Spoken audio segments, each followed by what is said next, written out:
Hey there, what's up, Redwoods? Today we are going to look at writing some poetry that has a rhyming scheme with it, and I thought I would get on here and tell you a little bit about that and show you a couple of the poems that I came up with. Um, so, using a rhyming scheme, which by the way, scheme is a great word. If you don't know, basically it just means a plan of some sort or a way that something is organized. So a rhyming plan or a rhyming scheme. We're going to be using rhyming couplets. And now this is actually what we used to write our TKG song back in December. And I know that Ruby used it a bit last year during our poetry project. But something as amazing as a rhyming scheme like rhyming couplets is always worth practicing and refining. And going back out again and challenging yourself with. And I thought that this time you would have a chance to have the challenge of also working independently on some rhyming couplets. And also the topic is going to be different. We're not going to be writing about TKG in our class necessarily, but you're going to be writing about yourself and your experiences with the pandemic quarantine time that you have had these last few months. So yeah, some of you may wind up writing very short poems like 4 lines, and others may challenge themselves to go as far as 20 lines, maybe. Who knows? But first, let's enjoy something from a master of rhyming couplets, and that's Dr. Seuss. I don't know if any of you have ever seen this Dr. Seuss book, Did I Ever Tell You How Lucky You Are? But this is one of my favorites. It's not really one story, it's a bunch of different stories within this theme of how when you're sad or down, imagine how much worse it could be. That's basically the idea of the book. I'm just going to read you the first page of it because it has a really cool rhyming couplet that I often think of. As soon as I see this book, I often think of the first page of the book. So I want to read that to you, and then we'll talk about why it works and why it is poetic. We don't necessarily think of Dr. Seuss and other children's books writers as being poets, because they are storytellers and oftentimes illustrators as well. But they choose to oftentimes write using poetry because it's very memorable for children, and it's just a lot of fun too. It's its own kind of art. So the first page here is what I wanted to read to you, and I have it written down on a bigger whiteboard back here. But when I was quite young and quite small for my size, I met an old man in the desert of Dries, and he sang me a song I will never forget. At least, well, I haven't forgotten it yet. And then that old man tells our main character all about the ways that he is very lucky, in fact. Anyway, so that's the first page of the book, and it uses a rhyming couplet to kick things off.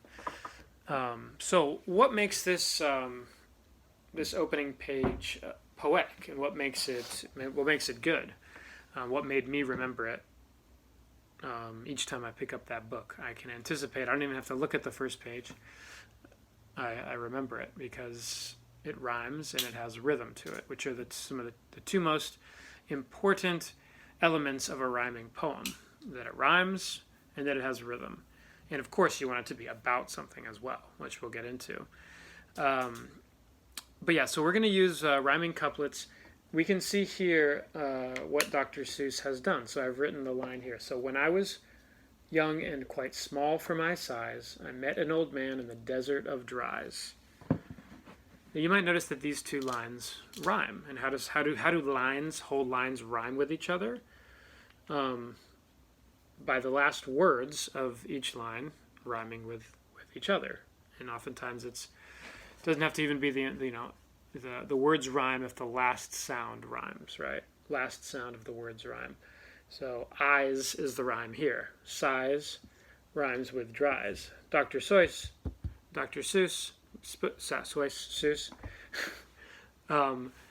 he had a lot of fun with rhyming, and he was able to bend the rules a little bit by being really imaginative and making up his own words. In this case, he made up a desert called Dries. That doesn't really exist, of course.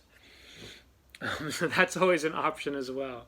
When you want to rhyme with something that's hard to rhyme with, or you just want to have extra fun with it, you can make up your own words. But he rhymes sighs with dries. So there's the rhyme right there. Okay? Now, the other element of it is that the lines, the two lines here are friends, right? That's why there's an A and an A here to show that they are part of the A group. All right, and then our second line, or second set here is going to be BB. So AABB, rhyming, two rhyming couplets back to back. But they need to rhyme, but they also need to match each other in how many syllables they have, how much time and breath that we use to speak the lines. Okay, so we know what a syllable is. A syllable is kind of every time you can snap while you're talking, right? Like the word, my name, Trevor, has two syllables. Travor, right? So we can count these, and then we'll mark them down, how many syllables he uses in each line here, and we'll see how well they do match up. Okay? Because it's that matching that really creates that rhythm as we read the poem. If the second line was a lot shorter or a lot longer, then the lines would still rhyme, yes, but they would not match up rhythmically very well. Okay, so let's look at how this is done. So when I was young and quite small for my size. So when I was young and quite small for my size. I'm hearing 10 syllables in this line. So I'm going to write over here 10. And then the next one, I met an old man in the desert of Dries. That is 11. Okay, so they're not identical, but they're very close. You don't want to really have, when you're doing couplets like this in a kind of a structured poem, you want to have the lines be no more than probably 2 syllables apart from each other. In this case here, they are just one apart. Let's look at the next one. And he sang me a song I will never forget. At least, well, I haven't forgotten it yet. So we can see the rhyme. The rhyme is forget, rhymes with yet here. All right, so the last word of each of the lines rhyme with each other, so we got that. And let's see how he made the rhythm of it work with syllables. And he sang me a song I will never forget. That sounded like 12. I could always double check it, but we'll move on. At least, well, I haven't forgotten it yet. And that's 11. So again, they're not identical, but they're close enough to make it flow and make it rhythmic. So that's 12, and there's 11 syllables right there. So the rhyming and being very close in the amount of syllables is what's going to make it sound good, make it sound like a poem, and keep the reader jiving with your poem, right? If he had made this last line a lot shorter, it would be interesting, right? So let's imagine that. So if the first line is still the same, and he sang me a song I will never forget, haven't forgotten it yet. Now that doesn't sound terrible if I just said haven't forgotten it yet, but it doesn't. It kind of stops short. It doesn't keep going and match the rhythm of the first line, because the first line you imagine going like da da da da da da da da da, and then the next one you want it to have some sort of either matching it or having some sort of other rhythm that is also part of the poem. Or let's try making the second line here a lot longer. So first one the same again, and he sang me a song I will never forget. And then what if you said, at least well. I haven't forgot anything that old man in the desert of Dries has told me just yet.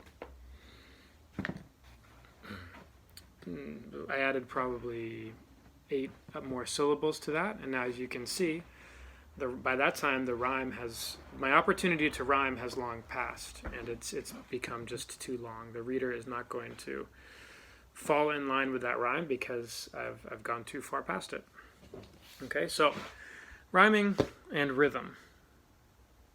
Rhyming, final word of each line. Rhythm, created by having a similar number of syllables between the partners in the rhyme scheme. Okay, so that's what we have now. What I'm going to ask you to do before you start writing a poem about your time during this quarantine, lockdown, social distanced springtime that we have had here is to brainstorm a bit. Okay, so on your sheet there's a box there that will allow you to create kind of a scattering of words, as I did here. I just started to think of words that have been important during this time, and I would sketch them, write them down, and then it would make me think of other words, and going from there. So as you can see, what I came up with here, of my first word, virus. Then I thought about playing catch, because that's what I had just come in from doing with Jude. Then I thought about the trees in our yard. Then I thought about some of the great cooking that we've been able to do during this time. Spring, family, house, home, reading, books. Thought about our yard. That made me think about our dog Margot, homeschool, Redwoods, you guys, YouTube, Zoom, screens, social distance, birthdays, treadmill, run, mask, yard work. Now these aren't necessarily words that I thought that I would use in the poem, but some of them are, and others just helped me think about what have been like the big important things that have been going on, and the main like topics on my mind during this time, and the ways that I've been staying busy. So it would be useful, I think, for you to do the same. Jot down words or phrases that have been important around your house or in your life or in your mind. Maybe there's something specific you've been doing that's been really important, like a certain book or video game or inflatable pool or whatever it is. There's a lot of things on here that I didn't put down that have been a big part of your life. Okay, so brainstorming is before you start to test out some rhymes and try to write a little poem, it's good to fill your brain with lots of ideas for what the poem could be about. Okay. Because that's the other thing about a poem is that, you want it to sound good, but you also want it to mean something and to say something. And so this will help you start to do that, start to come up with some ideas for how to do that. Great. So, and then you're going to kind of try to have at it with coming up with some lines that rhyme together, that say something about your time in the pandemic, and also provide a bit of a rhythm like rhyming couplets often have. So I wanted to, you have the copies of the couple of poems that I wrote today on your worksheet there, so you can read along and look at those. I won't go all the way into to them and how the syllables and all that, but we'll look at maybe the first couplet of my first poem. So the first 2 lines. I made one that was kind of more like, I don't know, thoughtful and serious, I guess. I don't know if that's the right word, but sincere. And the other one, that's the one called Catch. And then the second one was meant to be a little bit more silly and lighthearted. Dark-hearted, lighthearted. No, not dark-hearted, but so let's see. Let's look at the second one actually. So you can read it here. It's called Today. You can make a title for your poem too. I barely left the house today. I walked the dog and used a rake. Last night I had this crazy dream that I wore a mask to eat ice cream.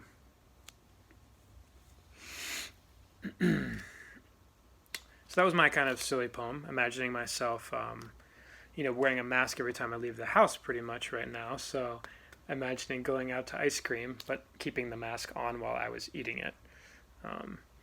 Was something that I imagined having a crazy dream about. I didn't really have a dream about it, but I could. Maybe you can relate to this.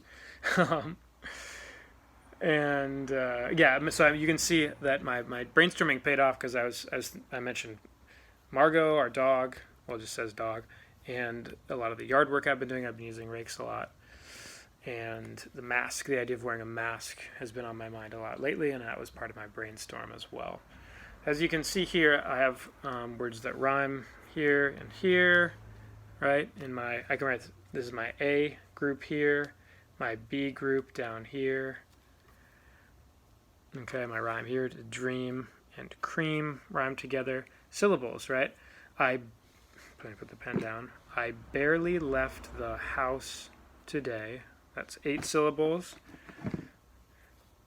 So 8, let's see. And then I walked is just 1 syllable. I walked the dog and used a rake. That's 8 as well.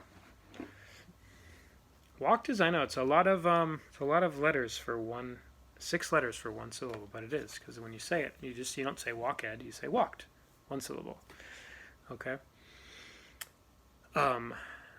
So you can see how sometimes you have an idea for a line, and you might want to work through it a little bit more. I had to move some words around, both for the rhyme. I really wanted to say rake some leaves, but then I couldn't. It wasn't going to rhyme with my first line, and I couldn't figure out a way to switch around the first line. So I changed it to used a rake in order to rhyme with today. And this is actually not a full rhyme right here. Today and rake. That's what we would call a half rhyme. Ray and today would be a complete rhyme, full rhyme. But it sounds like it rhymes, but it doesn't actually quite all the way rhyme technically, right? So this is what we would call a half rhyme. Rake and today. Take and rake would be a full rhyme. I didn't use that, but so you can see that. Dream and cream that's a full rhyme. Eam. They both have eam as their ending. Okay, so I hope you have fun with this writing these poems. It's cool to go back and change them around a little bit so that the rhythm goes a little bit better, taking out some words like and or I or whatever, or adding those in so that it matches its friend even better. Okay, counting the syllables can be helpful. If it's not really flowing, go and count the syllables and see if that's the issue, or if rearranging some of the words could do it. But do your best, have fun with it, make a poem that you like. Don't worry about me or your classmates, or just do something that feels good for you, that represents something about your time during this strange and unexpected time that we're all having and making the best of. All right, I miss you all. Hope you have fun with this. Can't wait to see your poems sometime. Bye-bye.